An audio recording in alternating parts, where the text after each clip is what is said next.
సూర్యాపేట జిల్లా పరువు హత్య కేసును పోలీసులు ఛేదించారు. హత్యకు కులాంతర వివాహమే కారణమని గుర్తించారు.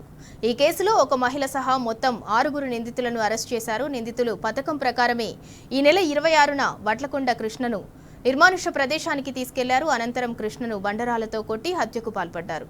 రంగంలోకి దిగిన పోలీసులు పక్కా ఆధారాలను బట్టి నిందితులను అరెస్ట్ చేశారు.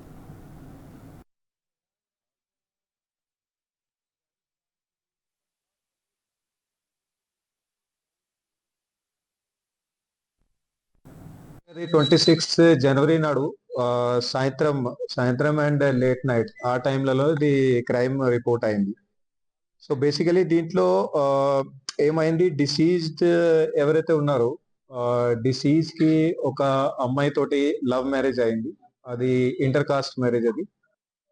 కానీ అమ్మాయి వాళ్ళు ఫ్యామిలీ మెంబర్స్ మా అమ్మాయి ఇట్లా వేరే కులం వాళ్ళతోటి ఎట్లా పెళ్లి చేసుకుని పోయింది అని అట్లా వాళ్ళు మనసులో పెట్టుకొని వాళ్ళు అప్పటి నుంచే ఏదో చేద్దామని అట్లా ప్లానింగ్ లో వాళ్ళు తిరుగుతున్నారు. బేసికల్ గా అది 26th ఈవినింగ్ నాడు A2 ఎవరైతే ఉన్నాడో బైరు మహేష్ అని, ఈయన లాస్ట్ 2-3 months నుంచి వాళ్ళ ఆల్రెడీ ప్లానింగ్ లో ఉంది కాబట్టి ఇతనికి కొద్దిగా అయినా ఫ్రెండ్షిప్ డెవలప్ చేయడం డిసీజ్ తోటి అట్లా ప్లానింగ్ ఇతను చేస్తుండే. సో ఆ ప్లానింగ్ లో కొద్దిగా ఇతనికి డిసీజ్ కి దగ్గరికి వచ్చి ఆ రోజు ఇతను 26 నాడు ఇతను చెప్పిండు దట్ ఏదో ఒకటి పని కోసం ఏదో బిజినెస్ అట్లా డిస్కస్ చేస్తామని. సాయంత్రం పూట అతనికి ఇతను ఊరి దగ్గరికి పిలిచిండు.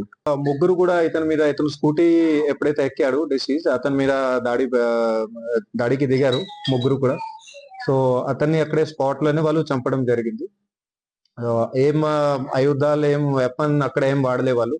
జస్ట్ అట్లా చేతులతోనే అతన్ని చంపడం కొట్టడం అట్లా మొత్తం చేశారు. బాడీ మీద ఇంజరీస్ కూడా ఉన్నాయి. అది అంతా చేతులతోనే జరిగింది.